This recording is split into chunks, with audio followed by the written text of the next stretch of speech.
So Betty, last time we spoke about your general experience at Nature Trust and hedgehogs, and this feature I want to dedicate it to one specific hedgehog maybe, or a story, but I heard you had more than one. So can you please tell me, I think it was Houdini's story? Houdina, okay. Yes, it's great to be back with you again. Yeah. It's a lovely story. Houdina, we had her last year. She was found in Gozo General Hospital. Yeah. Strapped in an air conditioning unit on the first floor. How did she get there? Don't ask, we don't know. We have no idea how she finished up there. But anyway, she was rescued by one of the hospital staff found her, and one of our team went to pick her up, passed her on to me shortly after. She had terribly badly infected eyes, probably from the dust. Yeah. She was in the unit for some days, I think. Her eyes were dreadful. So she had veterinary care, and I had her at home and treating her eyes twice a day, and she was doing really well. She was eating a lot. I have to say, she was eating a lot. But her eyes were recovering. I thought, oh, it won't be long before I can release her. This was at a time when we had the 4 turtle nests on Rambler last summer. So I went down to the nest early morning, do my stint on the nest, came home. When I came home, I found instead of 1 hedgehog, I got 4. She was pregnant. She'd given birth to 3 babies while I was out. I was so excited, I can't tell you. It was the best thing ever. It was my wonderful David Attenborough moment. Well, she was the most amazing mother. She was brilliant. She ate and ate and ate, fed and fed. She produced loads of milk because the babies got fatter and fatter and fatter. And after a few weeks, after 6 weeks, the babies were weaned, and I took her back to the hospital, put her back where she came from. She came from the hospital, so I take her back. There's a lovely garden there. Okay. And there's cat feeding stations that the staff do and various people do, put food up for the cat. So she went back there. Well, we took her back and released her, and off she went. Not not a backward look, not a thank you very much, have a lovely time. She was gone. She ran off. She went off. Well, her babies, in the meantime, they had to get a bit bigger to get up to their 350 grams.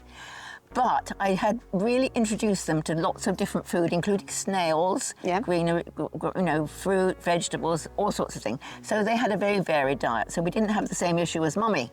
Yeah. So they went to the western end of the island to a vineyard where they had a snail problem. They said they had a snail problem, small snails. And when I told them, they said, yes, we want her. We want them all. So we released them there. Yeah. And it was a very happy time. And that was, I think, is my favourite hedgehog story of all time, because it all ends happily ever after. Yeah.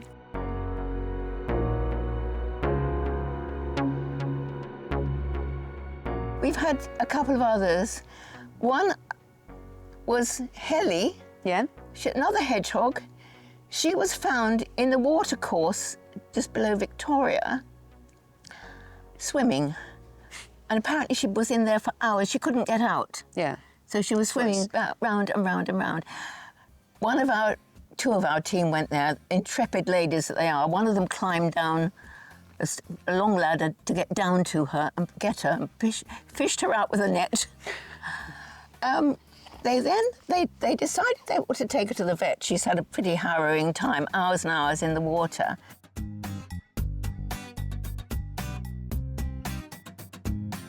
So took her to the vet. The vet had a look at her and decided to scan her, and she was pregnant. As well? Oh my God! So 2 days later, she gave birth. And again, another brilliant mother. Yeah. How many? 3. And she was just a wonderful, wonderful, wonderful hedgehog who, after all that drama and how she survived it, they are incredibly tough little animals. They really are. They've got so much resilience to injuries and all these mishaps.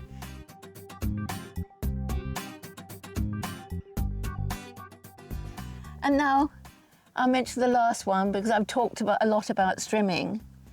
And Holly came in just before Christmas, 2 weeks before Christmas, with a very severe head injury. Horrific head injury. From a car or? Strimming from one of these strimmers. So it had completely cut the top of her head. Thankfully, it didn't penetrate the skull. Yeah. It was horrific to see it. But now, weeks and weeks on, it's healing, washing the wound with seawater or betadine, and also dressing it with honey.